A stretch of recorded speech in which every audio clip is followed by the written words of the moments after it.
some of the most exciting things that we're up to. Just to say that, to start with, we've got really solid venture capital backing. We've got solid support from Innovate UK in terms of grants, and we're just rapidly expanding right now and developing that into real thing. So, the premise of what we're doing is rather simple. We're just building a photonic platform for the quantum information era. Now, that's like, it's a big thing, but to be more specific as to what's going to happen with this, in the next couple of years.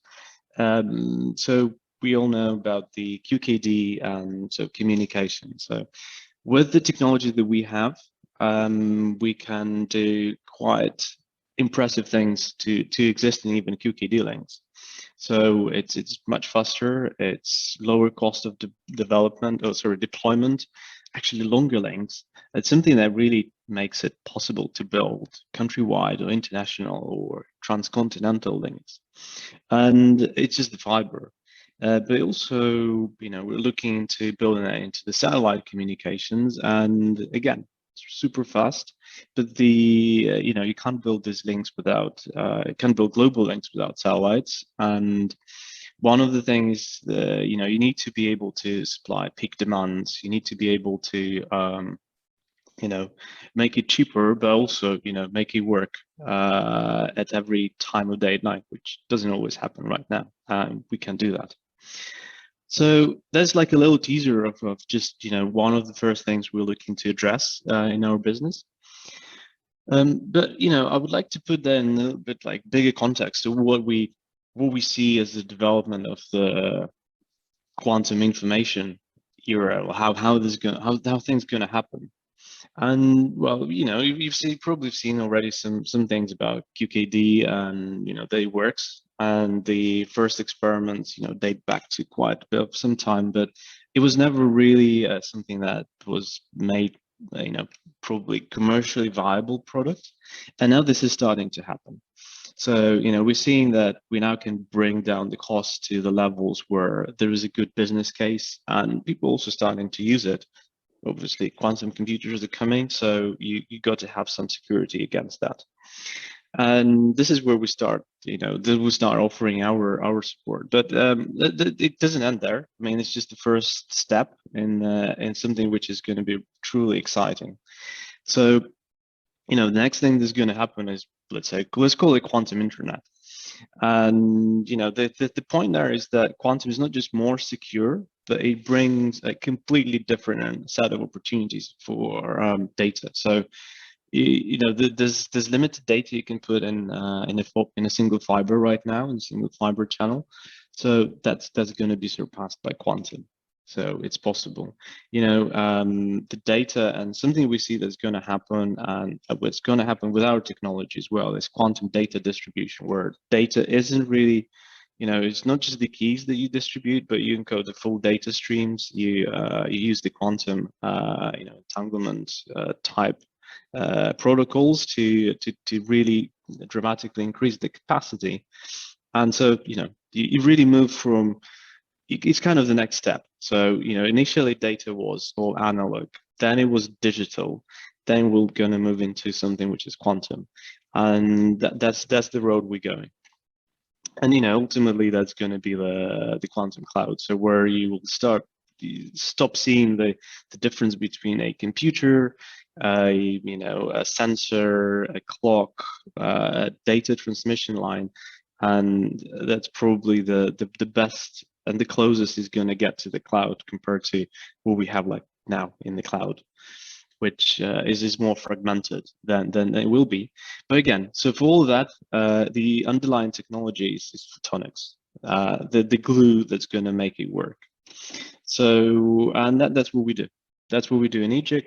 And I should say that it's just one aspect of it, which is really exciting,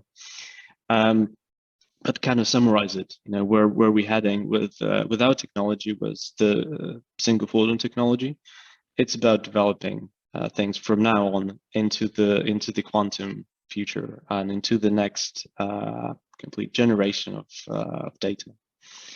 But there's not all. There's more. So photonics really sits in the overlap of sensing, of computing, of communications. We've just talked, and then you'll hear QLM after me speaking. So that they do really exciting stuff with sensing, which is again using photonics. So these are all things that are, let's say, on our radar. Speaking of radars, they're quantum radars that can be done again, or quantum lidars.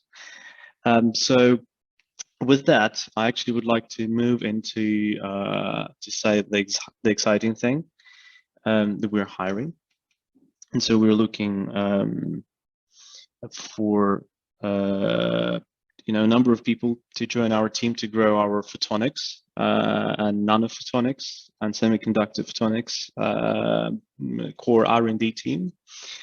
So I'll leave the links here also in the Slack channel. In terms of where you can see this, but the good thing, and something we're really looking forward is being able to hire graduate engineers, because this is a topic that came up a few times already. Do I need to have a PhD to work in a quantum tech company? The answer is no, you don't have to. Or maybe, if you started a PhD and you're thinking you want to jump ships, that's the right time to do so. We'd be very happy to see you aboard with us. So these are the vacancies that are currently open. But obviously, if there's something interesting that you have in mind, do have a chat. We're very much open to that. So just go straight away, book the call. I'm more than happy to have that conversation.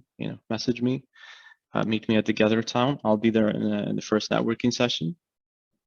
So that's a really quick overview on what we do. So I see the first question. What is the role of quantum technologies in digital standards such as 5G? So the 5G is not the end. And there's 6G in development right now.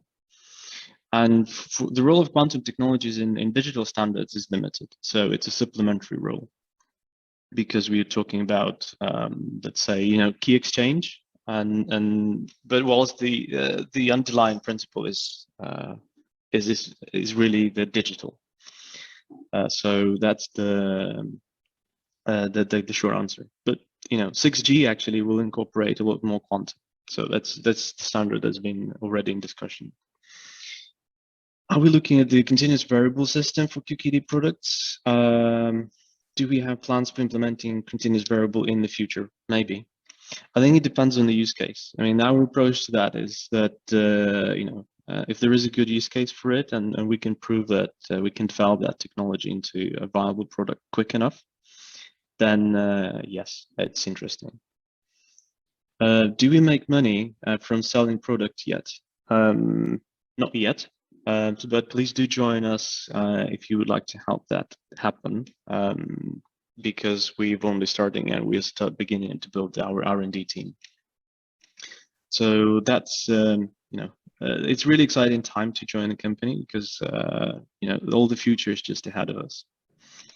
On that, Max, I have a related question, if that's okay. Sure. So how much of a business plan do you have for the generations kind of 2, 3, 4 that you've listed? Because obviously, like, technologically, you can only plan for what's right in front of you, right?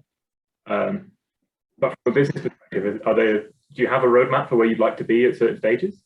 Well, definitely. I think it's something, I kind of already, highlighted this.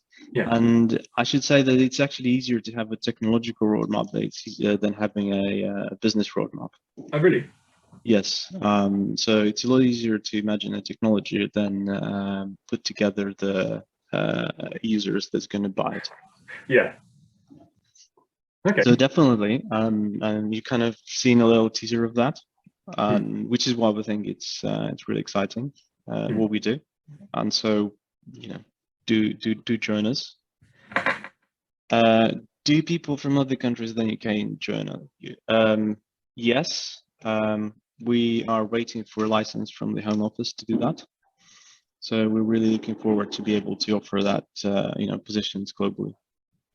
That's interesting. So you can have like a... How much funding? I cannot disclose this amount right now. So it will be announced, but wait.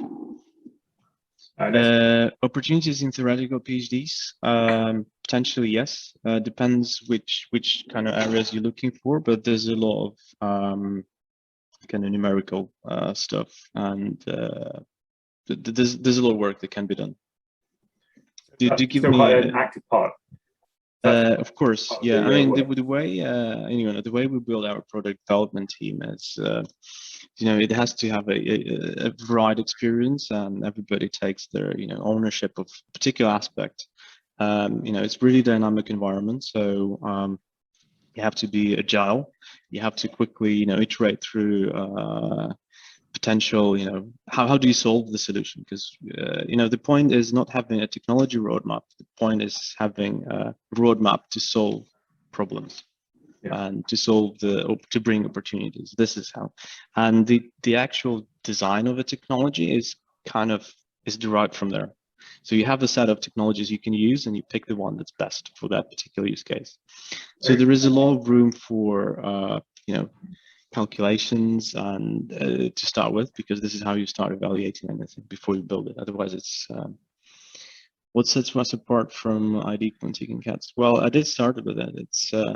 It's much faster.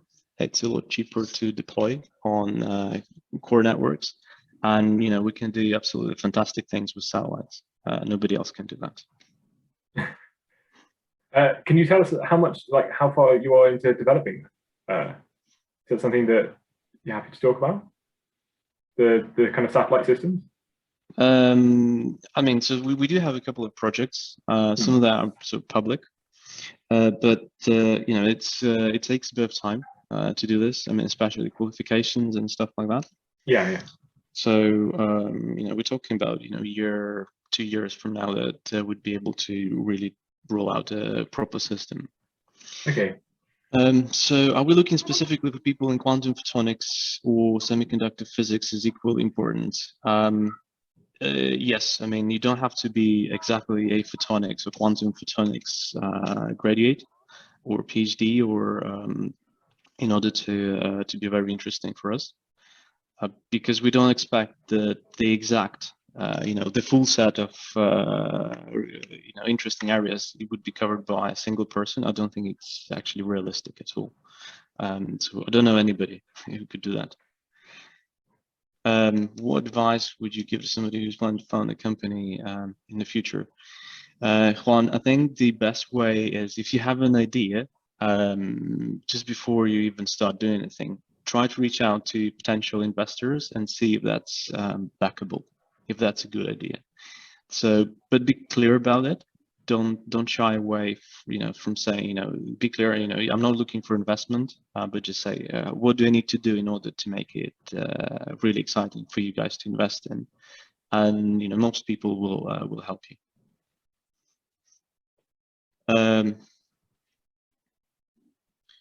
Yeah, you talked about amalgamation of 3 parts. Could you describe the role of the 3 in your roadmap?